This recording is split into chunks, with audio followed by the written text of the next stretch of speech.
Good afternoon, everyone. Welcome to the Public Works Committee, Wednesday, January the 21st, 2026, Parkdale Room, City Hall, 12 p.m. Order of business. Call the meeting to order. Item 2, declarations of conflict of interest. None, Pardon me? none, sir. Want to say that again? None, zero. Approval of agenda. Mr. Chair, I have some new business. Do you want me to wait until we get to new business? Yeah, we can wait. Okay, approval of agenda. Okay, could I also ask that we do have capital and operational summaries, capital and operational draft budgets. I know the council from Ward 2, he's only here till 1 o'clock. You're gonna stay longer? Okay, good. Green light. I'll try it one more time. Approval of agenda. Oh. All in favor? Aye. Adoption of the minutes.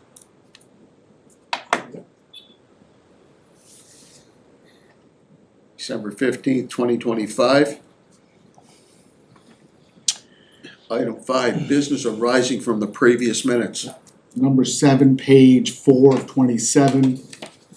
Updating the signage on the east, on the entries into the Charlottetown, into the city of Charlottetown. We're gonna be getting that today. I looked through the report, Albert.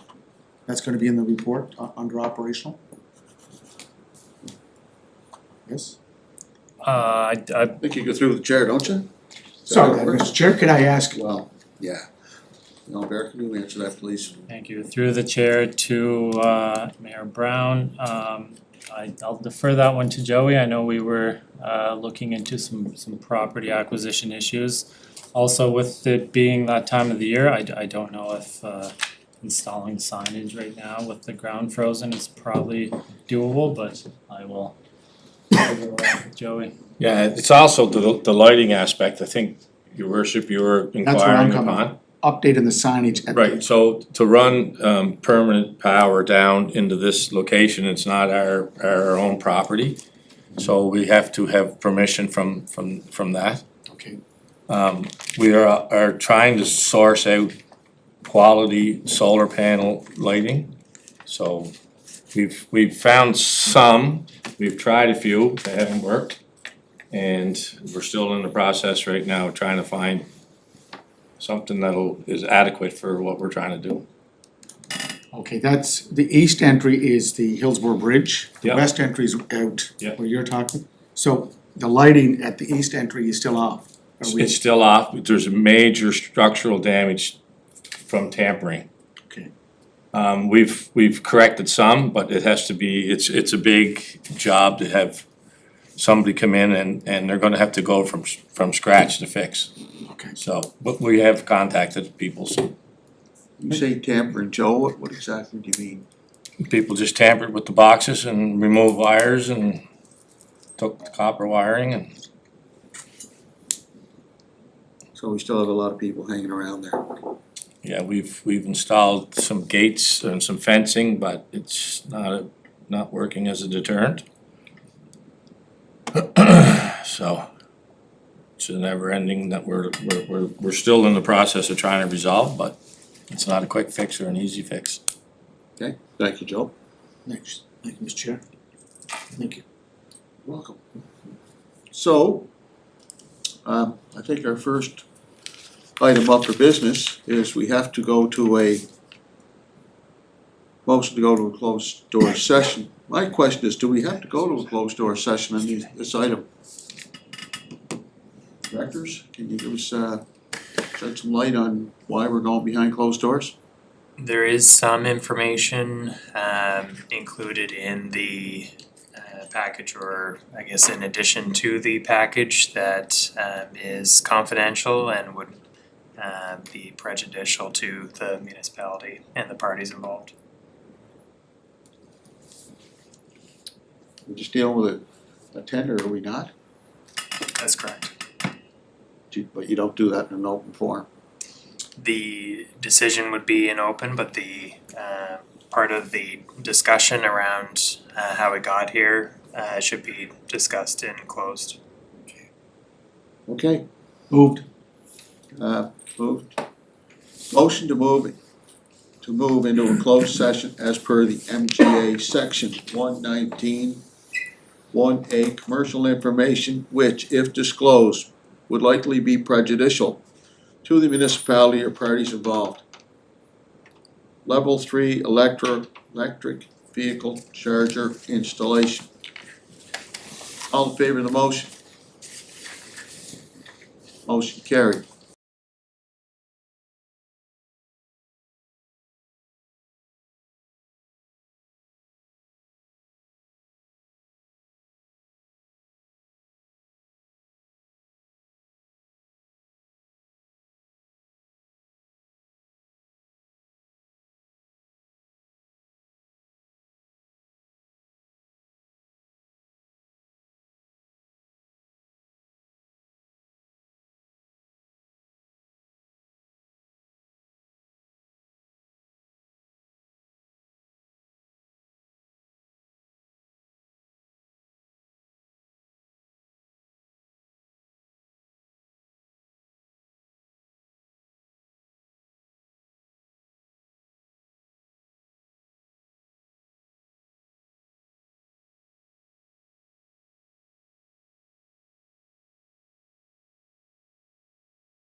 Great, thank you. It's open. Thank you. So, we're back into our open session. Gonna move to item 8. No, number 7, sir, business arising from the closed session. I wanna move a motion to move this issue on to special meeting of council on Tuesday. Be a little more specific. Specific is that the closed session was about level 3 electric charger No, that's not installation. what I'm saying. I wanna move a motion, Yeah. motion I'm moving, Into a closed session of city council. that's right. You didn't say that originally. Let me just finish. From the recommendation of this closed session, I'm gonna move it on to city council, next Tuesday's special meeting, and we're going to closed session first. The resolution is to move it on. All in favor? Motion carried.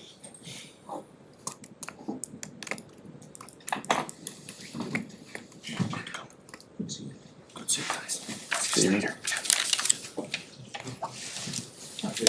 You too, guys.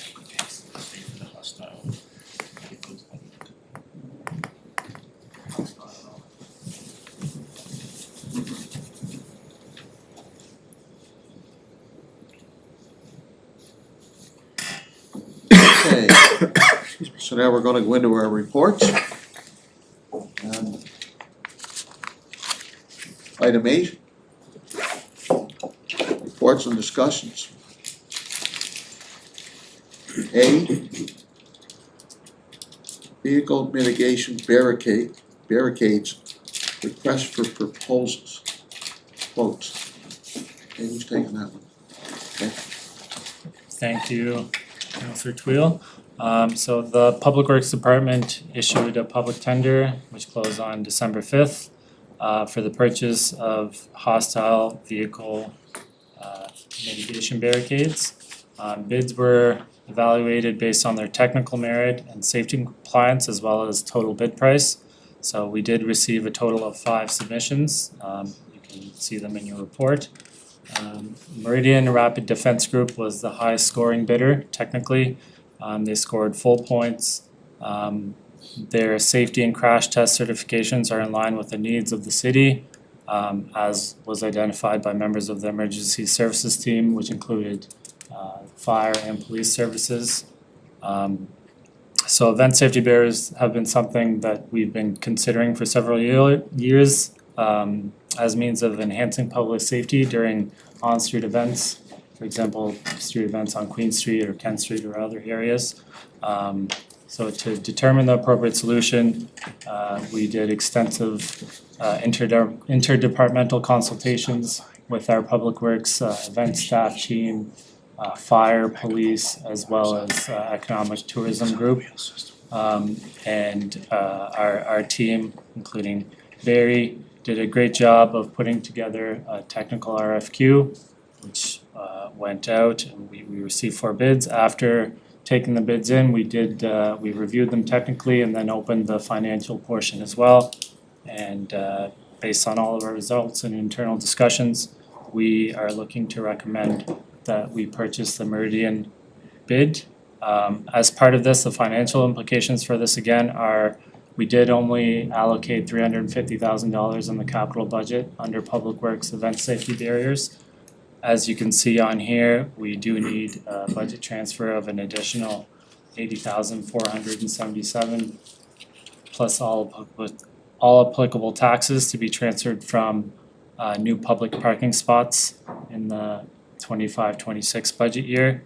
Again, that particular item of our capital budget will not be realized in this fiscal year, so there is funds there to be spent. I can answer any questions. Okay, so originally you budgeted, correct me if I'm wrong, 350,000, correct? Correct. But you're requiring an additional 80,000. 81,000 to be exact. I ask you, with this purchase and with this, this type of structure, that will make events in Queen Street regardless of what those events are, a lot more safer, predictably safer. And look here, emergency services, public works, that'd be police, fire. They're all on sides with this purchase, and this should make it a lot more safer. I mean, that's the whole motivation behind the purchase of this, these particular barricades.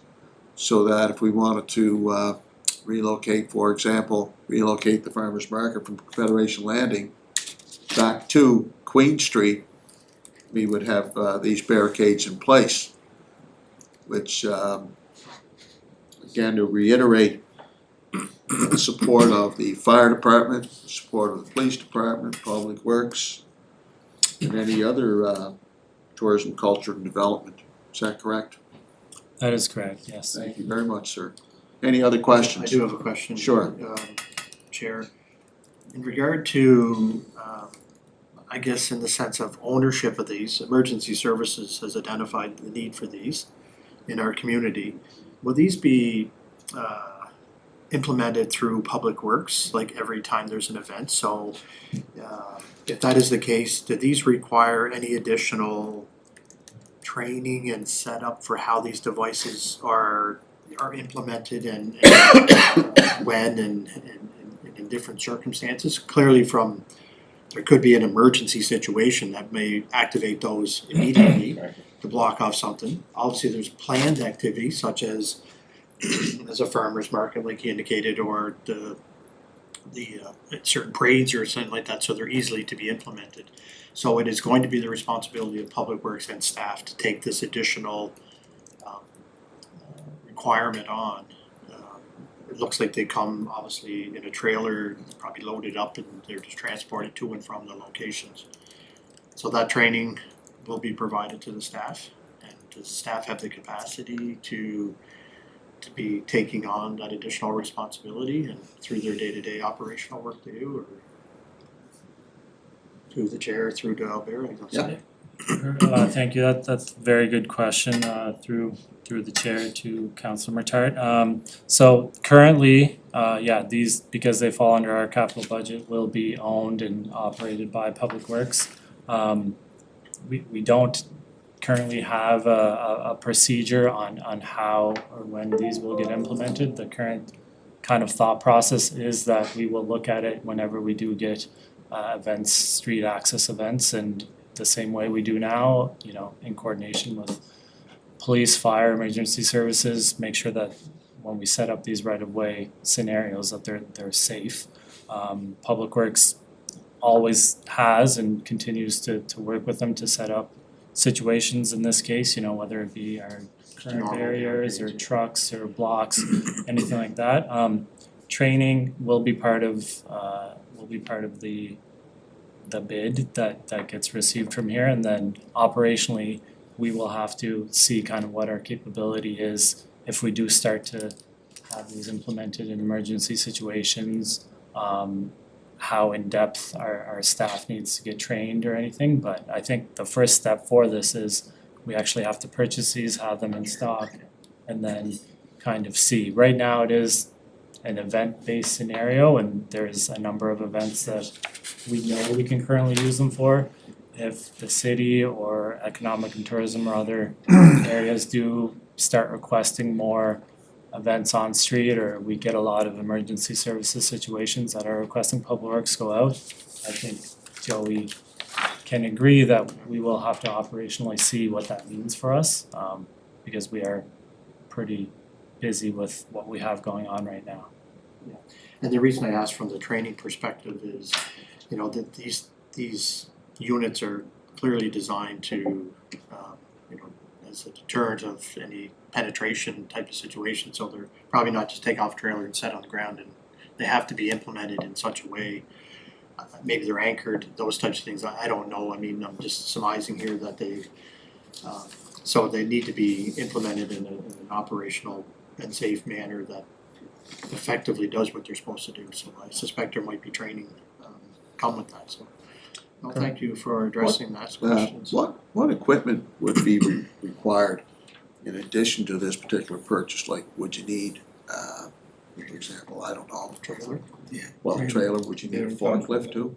So we did, so we kind of, when we met together with the committee, this did come up, especially from Public Works point of view of, you know, we built it into the specifications on what we were looking for, because there's different types of scenarios out there and different types of systems that we can use. So every department kind of had a few specifications that they were looking at. Fire, for example, really wanted this gate system that they could quickly access, so that there wasn't a full block off that took, you know, significant time to open up. So we built that in, the system has that gate.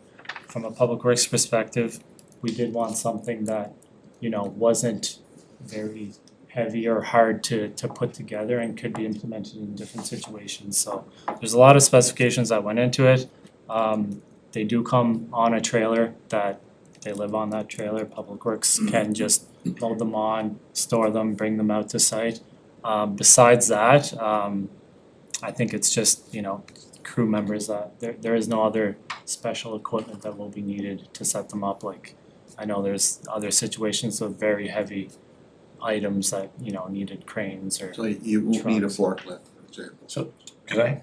Yeah, go ahead. So the system here actually comes with, as part of the system, they have built-in parts of equipment or pieces of equipment that has specific functions, and one of them is to, the way this is designed, you can hook this thing, it's a little dolly, it hooks in, it clamps in, so that, Part of the presentation. so citizens couldn't move it without this.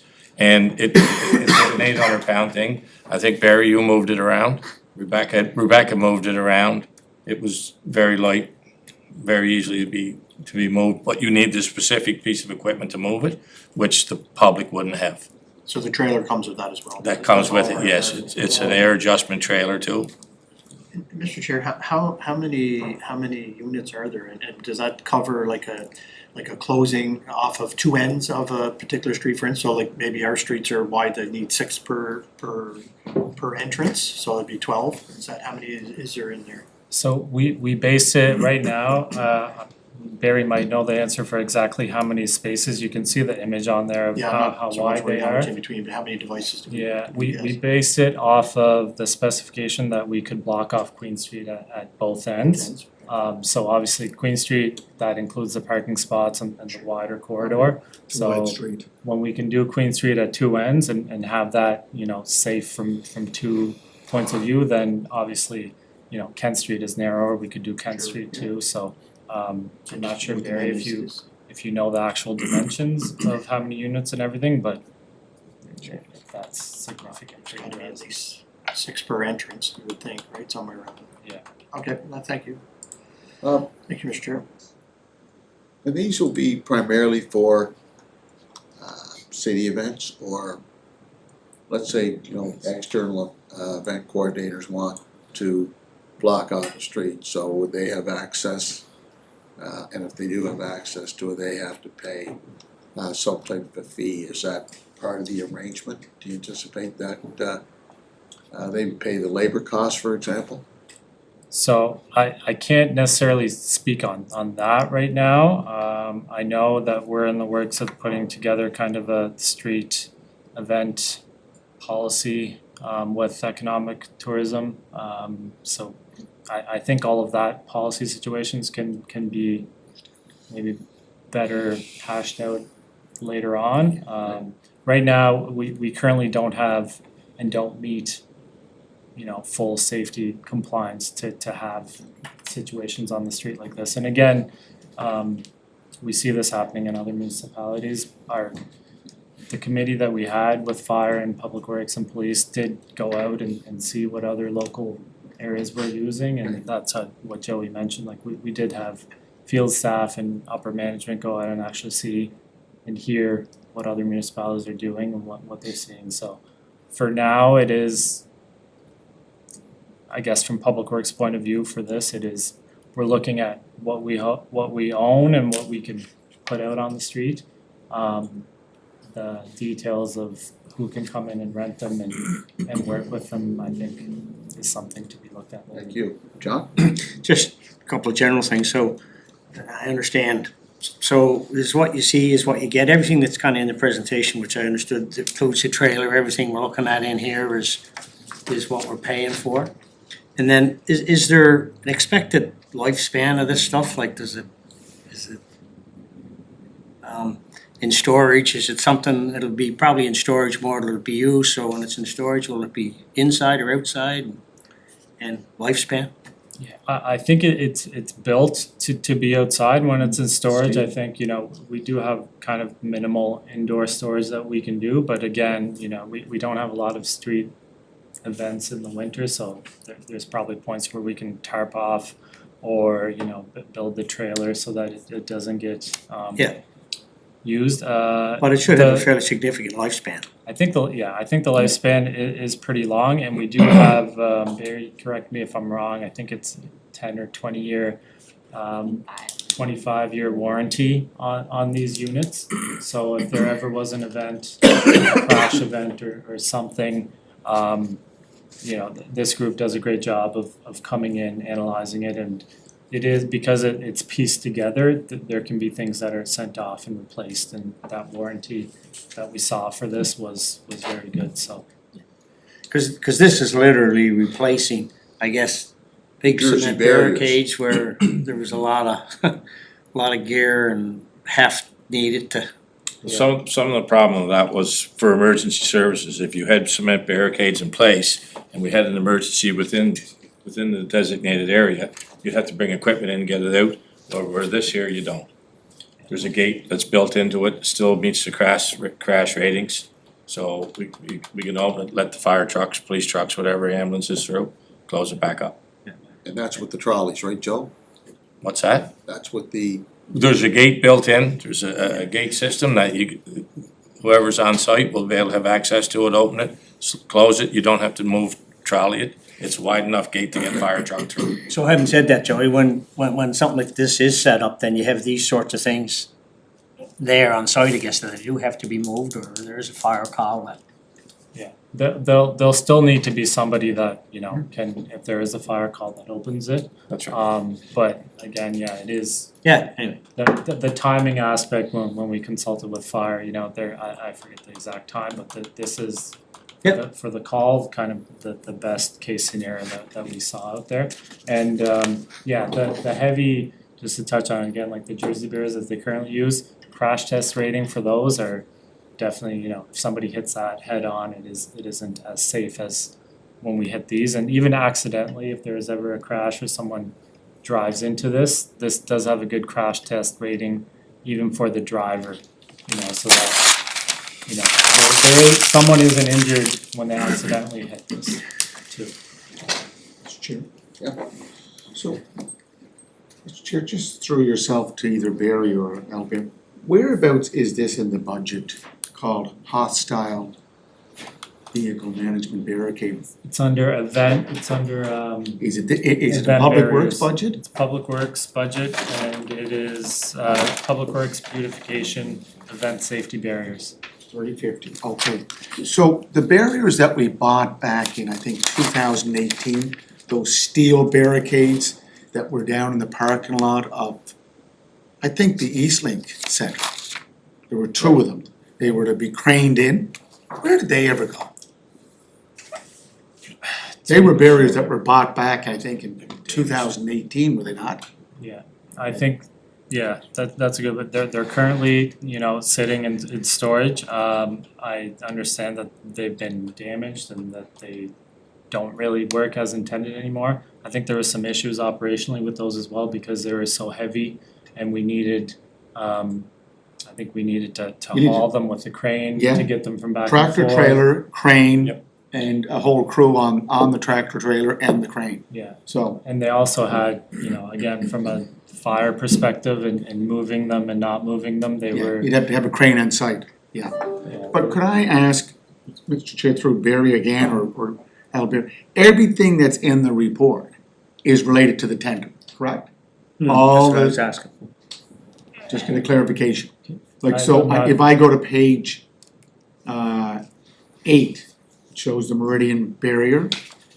If I go to all the pages after 8, it shows the trailer, Yeah. Everything, that's part of what we're getting, correct? So if someone goes online, That's what I asked. well, I just wanted clarification. So if someone goes online, they're gonna see the full package for this tender. I'd be hesitant to say exactly yes or no, because again, we didn't, there may be something in there that the spec is off or not, but the overall message is that this will allow us to close off a section of Queen Street, so you can determine the dimensions there. Oh. And it has all the equipment that can do it, and it has the gate system. So again, this is a general spec sheet Yeah, for that's- this system, but you know, there may be, like in the spec sheet, I'm looking at multiple gated systems, like we may only have spec'd out one for that area or something. So I would be hesitant to say exactly, we're getting exactly what's there. We can provide a list of items that are. No, I don't need the that are list of being items, said. I just wanted, because John's question, I wanted to follow up and get a clarification, so everything that we see in these images are not part of the $430,000, correct? Correct. Okay. Correct. Could I also ask either Barry, Mr. Chair, through you, Mr. Chair, Barry or Albert? I noticed that bins were at $374, Bins Canada. Now, I went on their website. Was there a reason that they came in low at, well, actually, their technical score was 37, Meridian was 45. Do they have a mobile system like Meridian? Again, without without getting into the full technical scoring aspect of it, I think based on the specs that we provided, Meridian did score highest there, so. Yeah. Yeah, it's just that if I go to the website, and if I look at this, if this is up on 374 compared to 430, that falls within in our budget, but they just couldn't, their specs didn't qualify what we were looking for. That's all I wanted to know. Okay, thank you. Well, that's indicative in the score, correct? Yeah. Correct. That's all right, but you just wanna make sure it's out there in the public record.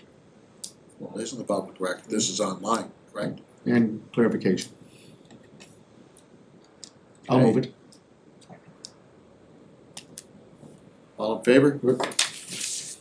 Is your intention, Albert, to have this to come to the council meeting next week? Yeah, we're hoping that this one also comes to the special council meeting, because we do want to issue this and award it, so that our hope is that we can get the system in this fiscal and spend that money that's there. Okay, Is it operational? it certainly, should go a long way, I mean, that was one of the major obstacles, some of the pushback we were getting with having events on Queen Street, particularly the farmer's market, so that should alleviate those concerns, It's beneficial for your emergency services too, yeah. you know, in other circumstances, not just during events. Ambulance as well, Joe, If EMS? there's a disaster or something in a certain section, we can close that main artery into it. Okay. All in favor of the motion? Moved, good. Thank you. I guess we're gonna move next to 5 to 1. What's your time frame? Keep going, okay. So, we're gonna go into our draft budgets. Which one do you wanna do first? I think capital, Capital? Okay. So we'll move into that, departmental updates.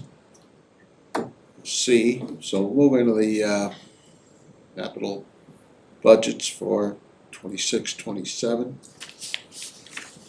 Wanna take it away, Albert? sure, so I guess overall, this is just the first kind of initial aspect of what we're looking at for capital, and as you'll see as you look through, the capital budget is definitely a little more detailed than the operational. We're still waiting on getting some more details on where we're at with operational, and we'll hopefully be able to provide more details on that at upcoming committee meetings, but for now, I think we have a good idea for capital on what can be achieved next fiscal. So this was updated a bit from the package that committee had received in December. As you'll see, there's a few more columns and some notes attached as well, but I guess without going through it line by line, if there's any questions, I can answer it. Some overall aspects to cover, I think that you'll notice is, we do have a pretty significant municipal buildings budget, broken out into each building. Our hopes with that are that, we do a lot of building condition reports that can tell us what is priority on every building as we go through and outline it through an asset management kind of life cycle cost, because Public Works gets a lot of requests for, building upkeep and renovations, but what we've noticed is that we need some better long-term planning on what is priority and what can be done later, because we don't wanna go in, for example, and put solar panels up on a roof, knowing that roof may need to be replaced, in five years or so. So a lot of that you'll see, especially in the notes for just various building upgrades. There's security upgrades that we're looking at improving as we go through.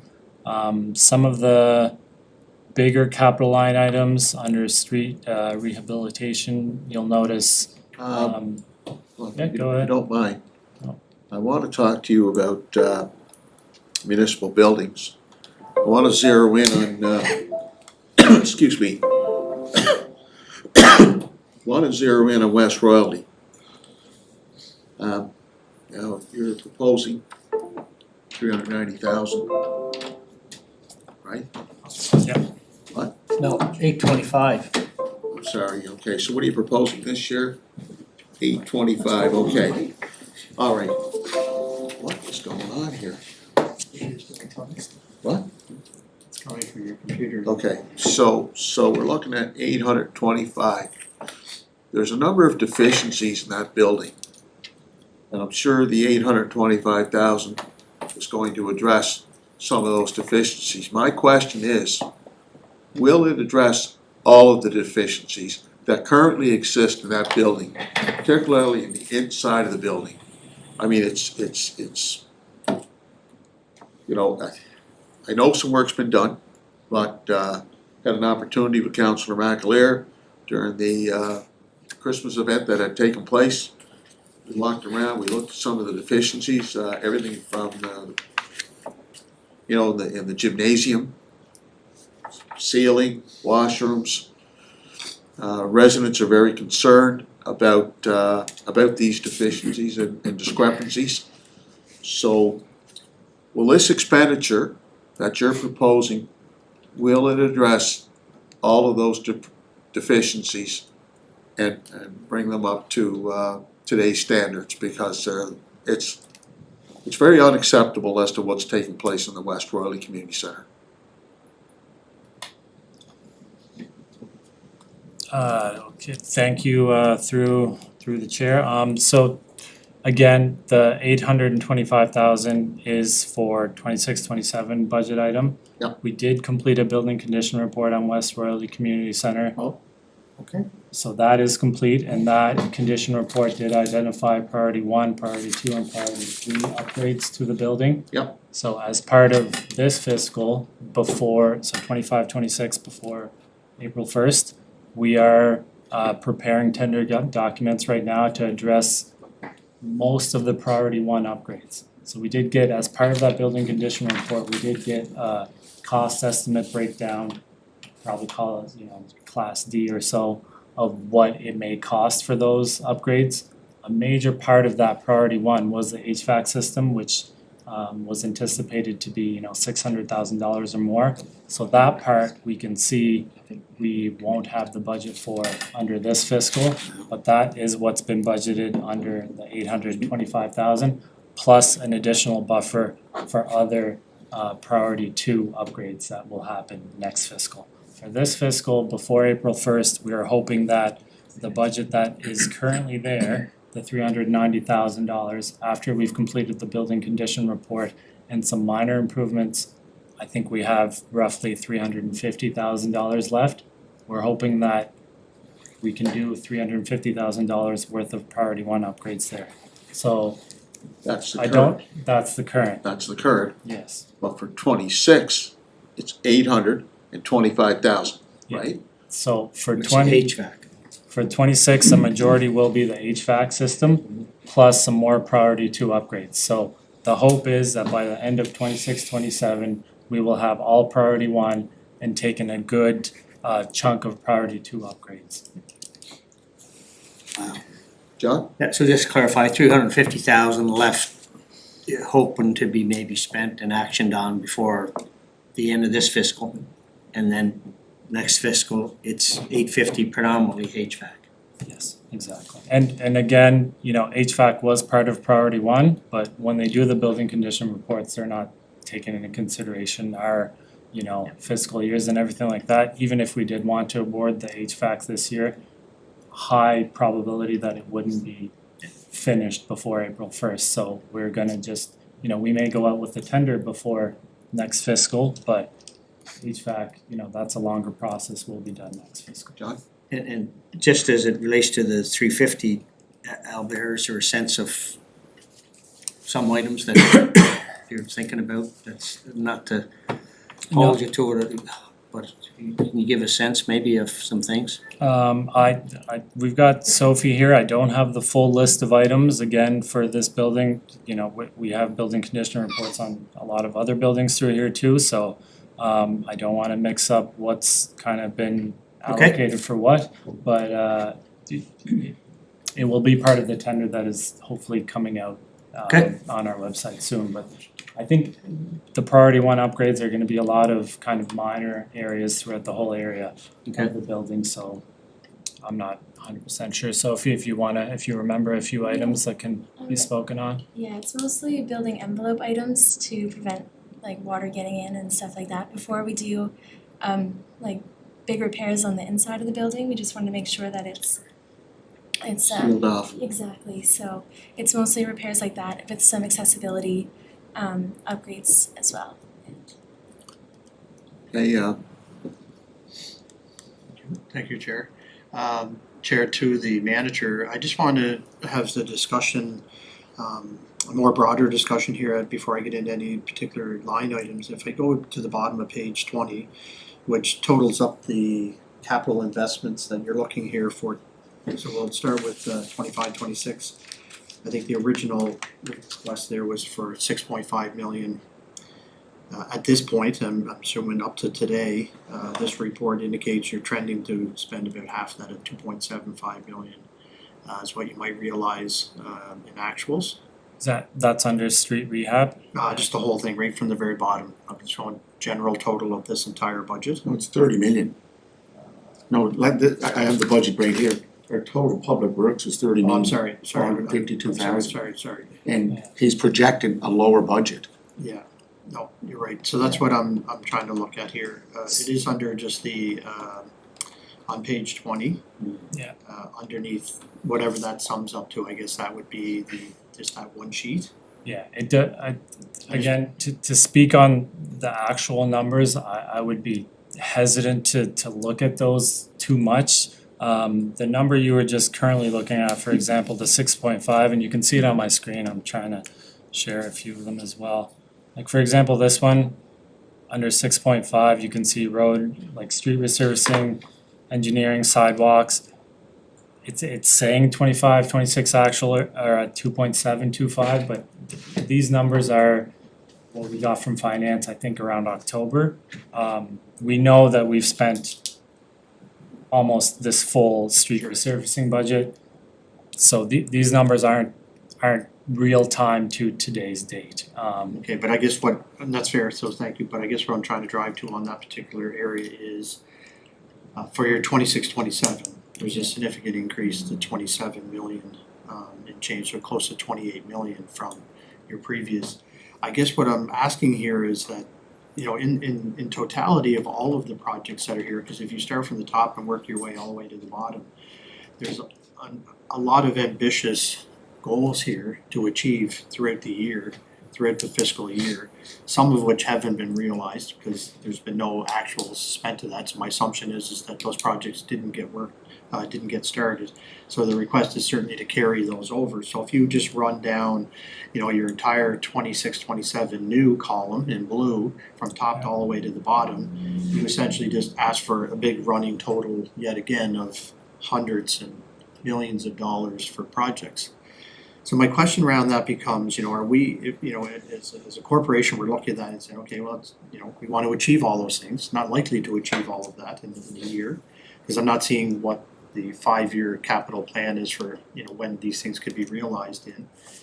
Are we going and borrowing against these totals and, and not expending that money? Like, shouldn't we be looking at what can we actually achieve in a year and only be budgeting for those particular projects? Like, there's a lot of things here, like, that I'm seeing where the work hasn't got done, and we were having conversations earlier where we identified where Rob and Peter to pay Paul from another capital project that didn't get started.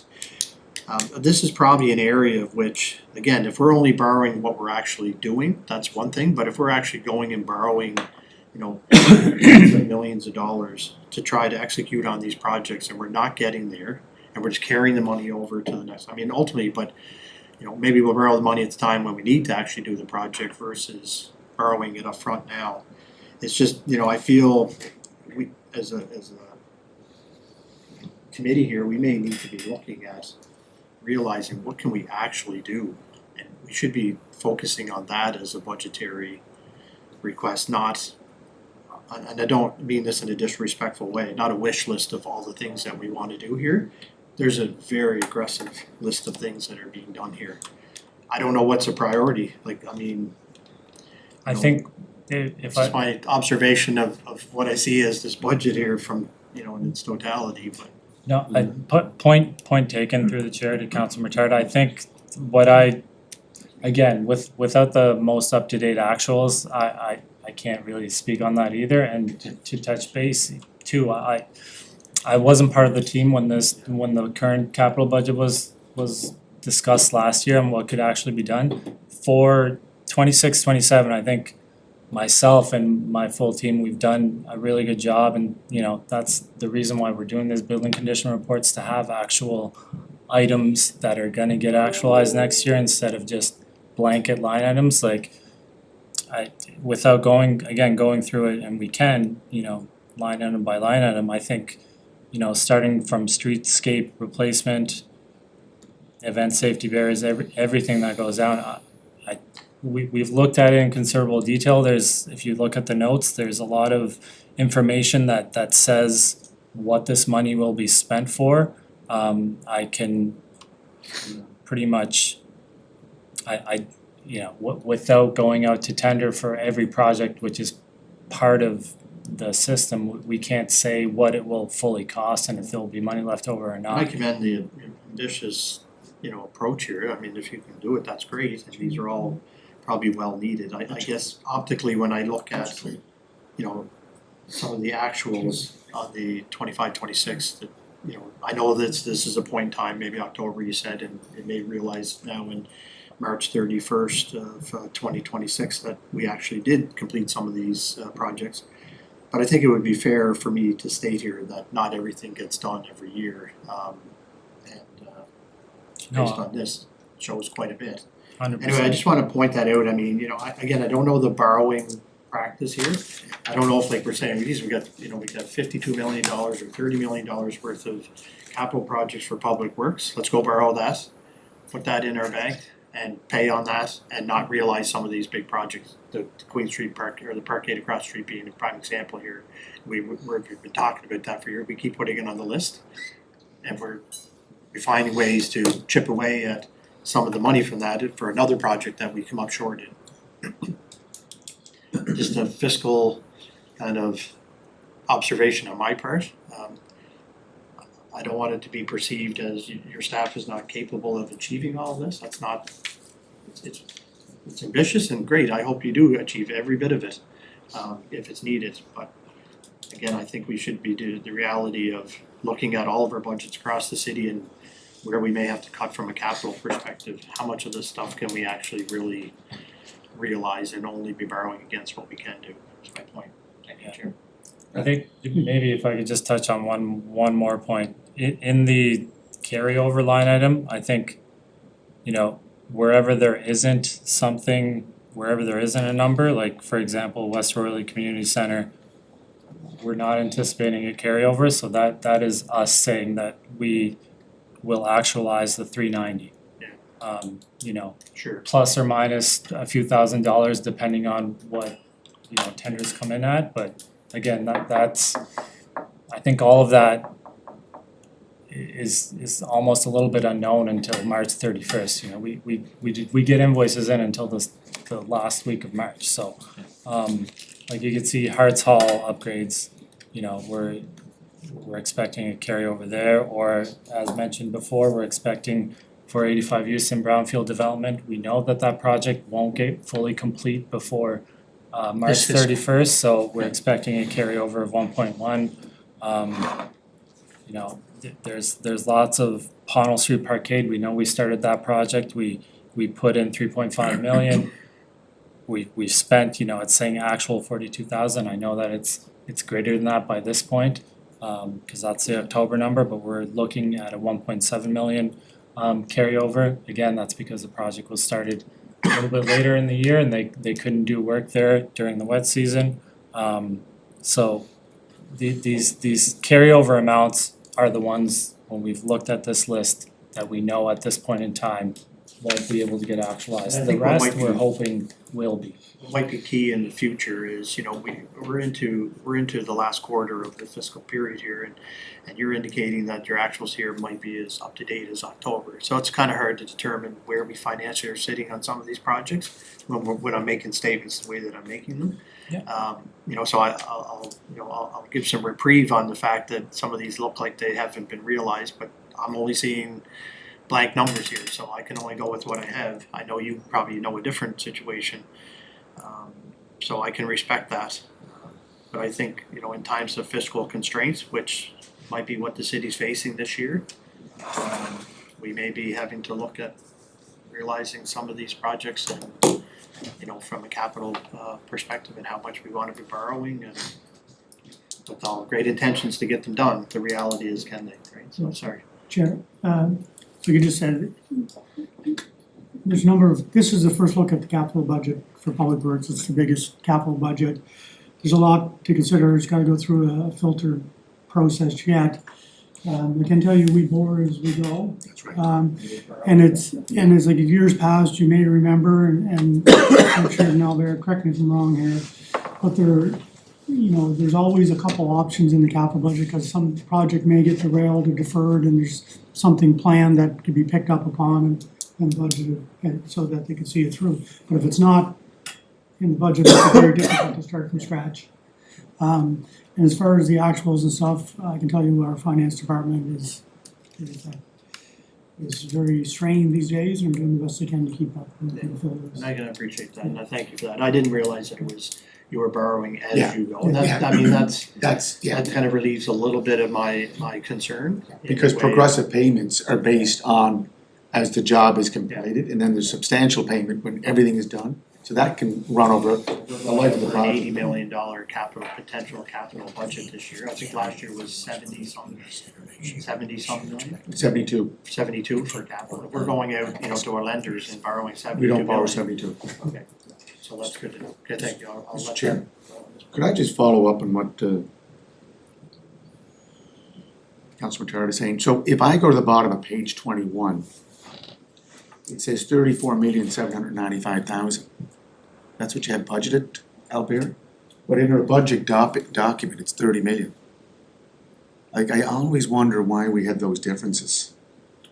And then if you carry over, if you go to the third column, the carryover, total will be 7 million. Then you have partner funding at 14.8 million. So that brings it down to 45 million, correct? Do the math? The partner funding, Yeah. and again, you know, correct me if I'm wrong, this is my Assumption. first go around of it as the public works manager. From what I understand, what we do is the 26-27 new, the 45,250,000 for 26-27, as you can see on the screen there. That is the total budget that gets shown for capital. And then 14.8 million of You that, include any of your carryover too to show what the full budget is, which is your next column over. yeah, See, and these are moving numbers, and I've said this before, Mr. Chair. We never spend the budget, the full budget. It's usually 50 to 60% that we spend. But as the CAO said, if you don't budget these items, then you have to start the whole process over. So it's better to put it in there, and we're not borrowing $45 million. We borrow as we go along. But if I can just go back to WRCC, the West Royalty Community Center. So the 830 for 26-27 will be the HVAC. 825, yes, so that'll be, again, the HVAC system, when we completed the building condition report, HVAC system was part of priority one. Again, with the time of year and completing tendering and everything, that's gonna be pushed. The anticipated cost for that was around, $500,000 to $600,000. So that's built into here, plus there's additional priority two items that we hope to start at. But priority one items, HVAC and the other outside building envelope corrections Yeah. will be done this year.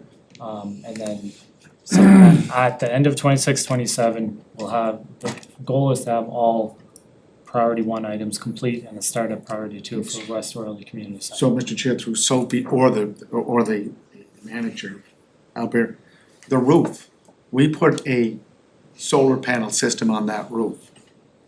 Is the roof in good condition, or does the roof have to be replaced?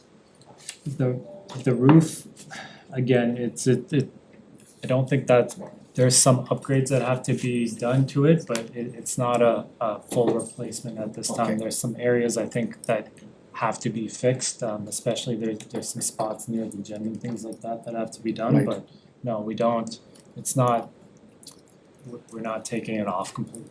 Okay, Changing it. because there are open areas, as the councillor knows from the area, open areas throughout the building. So, and then this report, who did the report? Coles Associates? Correct. Okay, and is that report a public document? Can we put that up on our Public Works? I'm not, I can look into that part of Could you? it, but I know the tendering process. So the tender documents for, like I mentioned, priority one work will be public record here, we're hoping shortly, I Yeah. know they're working. But the report is right now a departmental report. I think right now it's a departmental report, there may be, reasons why it may not be able to go public, but I can look into that. HVAC will address air conditioning, that's what it means, heating, ventilation, air conditioning. Humidity control. Right, because that building is like the Eastlink Center, HVAC has to be done over, because when it was built in 1991, opened in 1991, HVAC was not an acronym that we were using as much as we do now. And Mr. Chair, this come up under the Standing Committee for Protection and Emergency Services. Sherwood Rec Hall upgrades, you get 300,000. The councillor from the area, Councillor Duran has been asking year after year that we need a backup generating system for the Sherwood Rec Hall, because you can look out at Hillsborough Hall, you can look out at the Malcolm Dara. Now I think West Royalty Community Center has one, Simmons Arena, but in the Sherwood area, he's been asking, can we look at incorporating a power generating backup system? And if we build this new complex, we're not gonna throw it away, it can be part of the system that we use. I wanna make sure that, because the councillor has been asking, and he brought it up again the other day at our standing committee for protection and emergency services, so could we cost that out, because he's gonna be asking, and he was hoping to get a new rec hall, but now there's a bigger plan, new rink, new rec hall. Well, how long that'll happen, or how long that will take place, we need something for the interim. So I'm just asking, Mr. Chair, if that's a Well, I consideration, think, and he'll be asking. yeah, I know, he asked a question here at the last council meeting. And I think I answered quite effectively. with our public engagement that we've gone out to the community, looking at the 4 options. We've hired a consultant that's I would think is very progressive, very productive. The community engagement has gone over extremely well. We've got a lot of participation. We're waiting to hear about the inquiry into the current facility at Cody Banks to question the longevity of that facility. I guess the ultimate goal is, all things work out, if you want to parallel what took place in North River Road, we want to make the new facility with a community component similar to what we did at Simmons. I've said that to the councillor for the ward, made that quite clear. He seems to accept that process that we've embarked upon. I think it's a good process, I really do. Yeah. I think it's a darn good process, and I can tell you, you were there, Mr. McConnell, good turnout. Yeah. Very good turnout, and the people are pleased with the public engagement that has taken place thus far. There's still more work to be done. I like the path that we're on, and I believe the councillor likes it as well. Yeah. Oh, no. I haven't heard any criticisms to that effect. This is not. So, I mean, we're waiting for the, I guess it's a preliminary report, Mr. Manager, a preliminary report and then a final report. I think we're making good progress, I really do. This is not a criticism. No, I know, The but- council, I'm just gonna reinforce what the council said. No, I understand that. Now, if we wanna make a comparison to North River Road, Yeah, that conception started back in 2010, 2013. 2024 is when it finally opened. yeah, I know, but that's So- not the same, No, what was, no, no, hold it, let me hold it. just- let me What finish. what So what started I'm out asking- 7 years yeah, ago yeah. is not what ended up in North Yeah, Road today. What ended yes, up it in is. North It's a River Road, reg- just a minute, it's a regular what ended road. up in North River Road Yeah. today Yeah, I'm right is, here. yeah, I I'm know, right is here. much different than what was talked about 7 years ago. We got a walking track, we've got a community room, you can't make that comparison because it's got nothing to do what was planned originally, earlier 7 years ago. It took 11 years, but I'm saying right now, the councillor from the area, and I agree with him, we need a power backup system there for the rec hall. So I'm asking the chair, I'm asking this committee, Yeah. that part of that 300,000 that we're looking at for design, and DRSA, they are a good firm, architectural firm, they did the Bell Alliance Center back in 2002. Right. So I know the work, but I'm asking, we need a power backup system for the Sherwood Rec Hall for the interim. And if it has to be used for the new facility, for the new Cody Banks, then that can be adapted. But I'm asking to put that in the budget. Mr. Chair, through the Manager? Thank you, through the chair to Mayor Brown, so, yeah, our team was speaking to the chief of, fire services, and, that was brought forward to our attention to look at that building, so we are going to look at seeing what temporary measures can be done to be able to do that.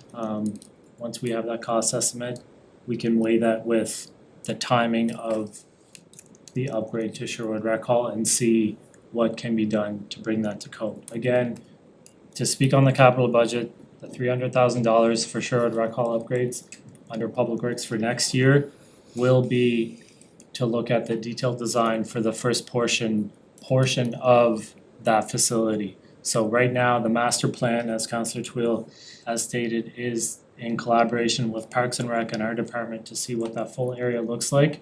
We know that after that, there will need to be tender services to a consultant for detailed design on the first stage, which we anticipate will be the rec hall. And then, unless, we're waiting to see, this $300,000 is that preliminary estimate of what it would cost for a full detailed design and a full tender package to go out for construction for a new facility for Sherwood Rec Hall.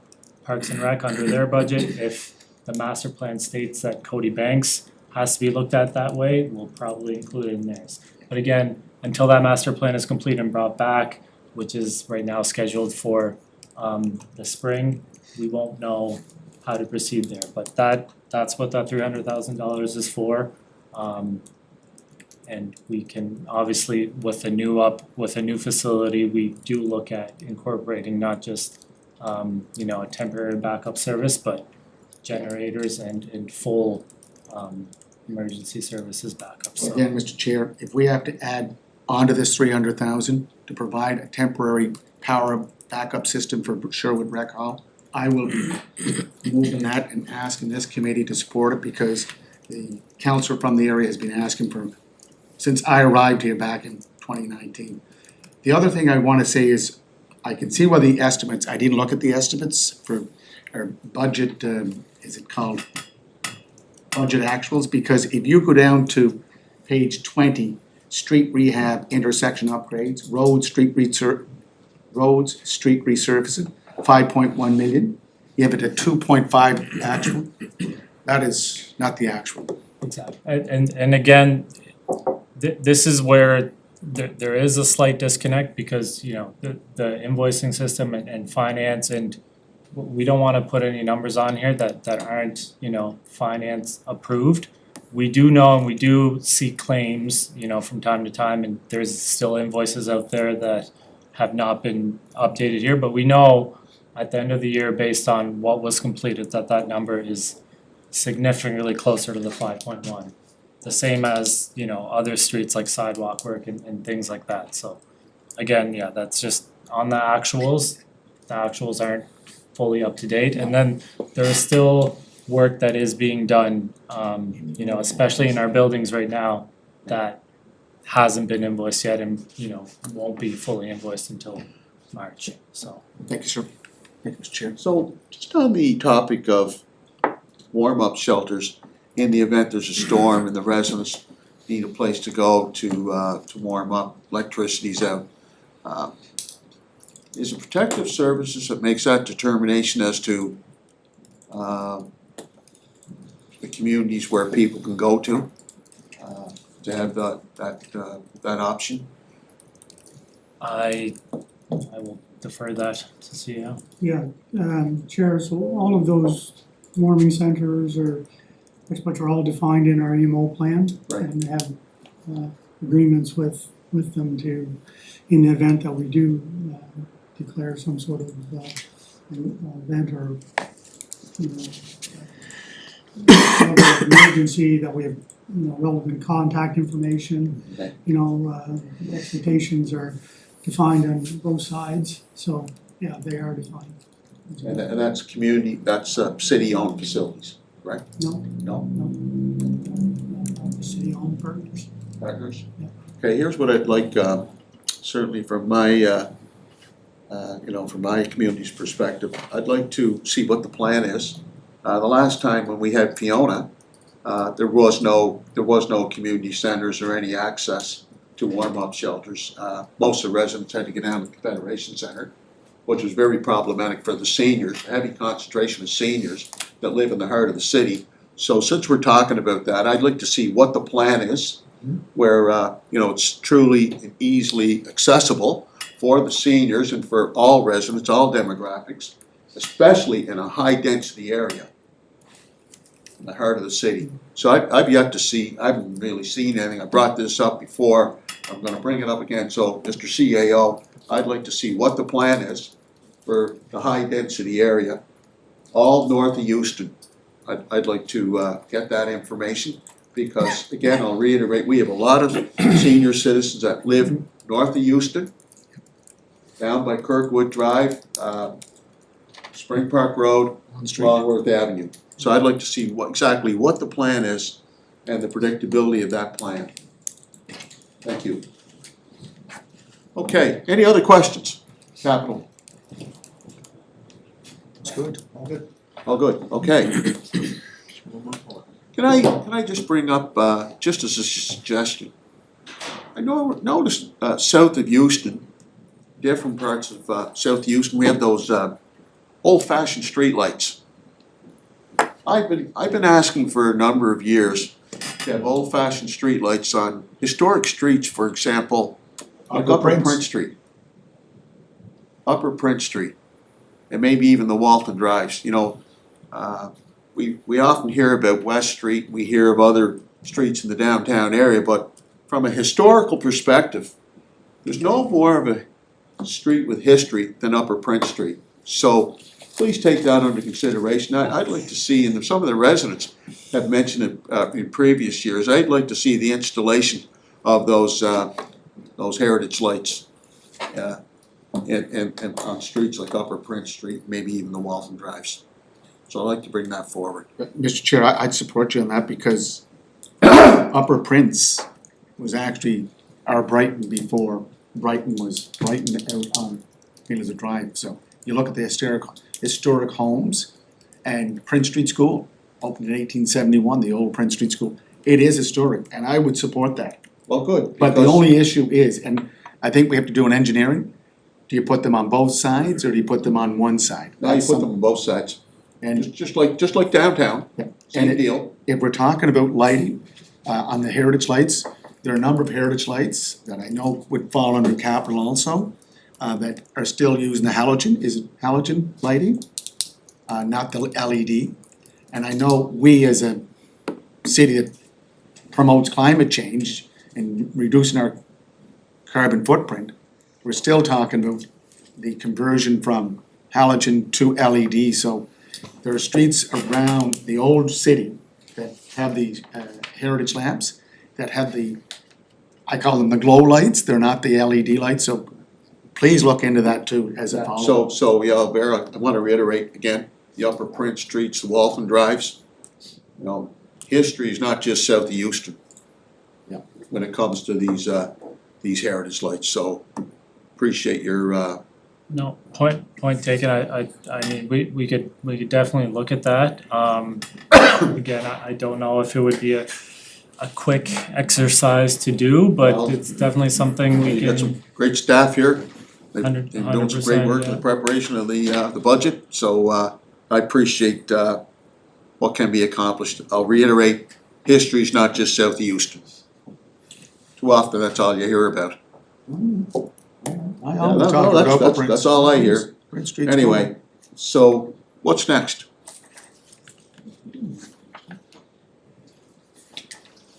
Operational? Update on the operation. yeah, capital operational updates or. Operational budget. Operational budget. Again,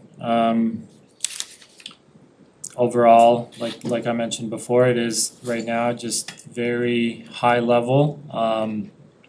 As you can see, there's not a lot of actuals right there, but the 26-27 total at this moment, just as a draft version, Sure. is just a 5% increase from last year. There's, we've had some recent negotiations with union members that will be influenced through this, obviously gas and oil and all our service contracts, as well as, maritime electric and lighting bills and everything like that will have to be looked at in more detail, and that will be reflected hopefully at future committee meetings.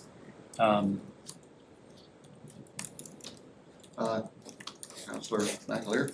Yeah, just on the sidewalk list, I noticed, from perhaps maybe the last time we sat down, there's, I think Lewis Point Road was on the, last one, I don't see it on here, I assume it got removed for budget reasons, that'd be a right assumption?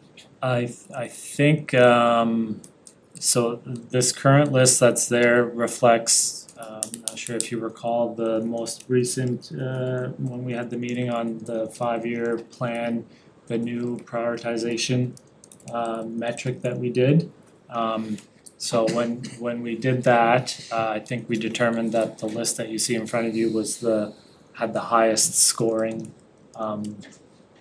in terms of priority wise for next year, so. Okay, alright. And again, you can see that that budget line item there is significantly higher than we had last year, so I think 25-26 budget, we budgeted 3 million and we did ask for an increase. Right now for next year, we're asking for 5.2 with an additional 1,080,000 carried forward, so. Then would the 27-28 list of sidewalks be updated as well or slotted as we speak? Yeah, so I guess right now we would be 26-27 would be year 3, so 27-28 would be year 4, and then year 5 would be the year after, so I can share, I'm not 100% sure where Lewis Point. Yeah. Whether it's Yeah, year no, 4 or thank 5 you. at this point, but Yeah, thank you. it would be one of them. Yeah, thank you. No problem. Jack, do you have any questions on the? No. Which looks good. Okay, Looks good. so we all good? Green Okay, light. Sorry? Green light. Okay. Move for adjournment. No civic board for persons with disabilities. Any questions under that report? Everybody okay? Now, can we move for adjournment? Okay, you told me to bring up my issues under new business. Okay, So fire quickly, away. here it is. I did ask about the LED lighting for the heritage lamps, heritage hardware. I know there's certain streets in the downtown that need upgrade. We did do one out here in front of City Hall and it's very illuminated, so I appreciate that. And Albert, last week, we released a upgrade on our security, building security system. So that's not just for here, we're looking at all our buildings, right? So, yes, through, You know what, I'll just leave it with you. You can give us a report at the next meeting, if that's all right, That's fine. Mr. Chair? Sure. Because I think we have to get that out. And the second is that I have a subdivision road and services agreement that we did with Lucy Maud Montgomery school extension for 2025.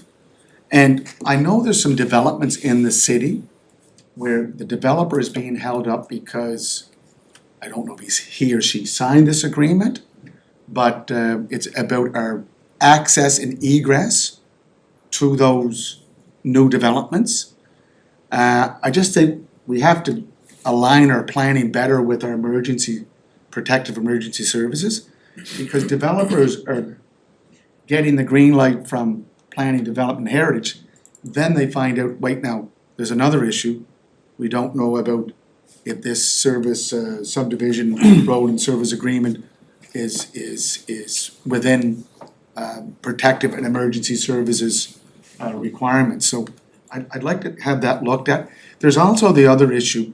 Do we have a bylaw or anything that is related in policy on dilapidated, dangerous private roads? Because there's some roads in the city that we sent out brigade building permits to, but, you know, the condition of those private roads, you know, could impinge or could affect emergency services getting to the site and the care and comfort for any of the residents that live off these private roads. Could you just look into that too, Albert? I don't need an answer, if that's all right. sure. Is that all right, Mr. Chair? Don't wanna bog it down. We have our directors here as well. We've taken note of that as well. And of course, I wanna reiterate what I did at the council meeting. We talked about it internally a few months ago, a bylaw for private business using the city's right of way to conduct trade and commerce, and we don't recoup any monetary funds whatsoever. There's examples of bylaws from a jurisdictional scan perspective. We need to look at that, and we need to look at timeframes and timelines when, you know, brand new poles are being put up and then you gotta chase them for almost 10 years to have the old ones come down, and there's no compliance.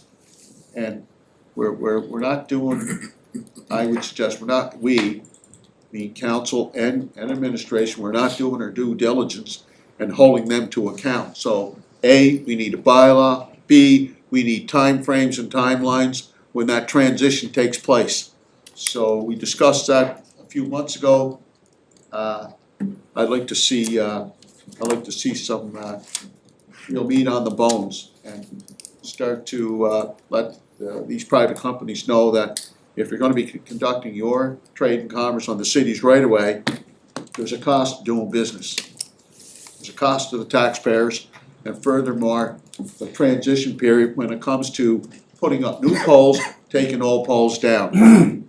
Because what happens is, it's just, well, it's another fiber optic company versus another, nobody seems to coordinate or can get a handle on what's taking place.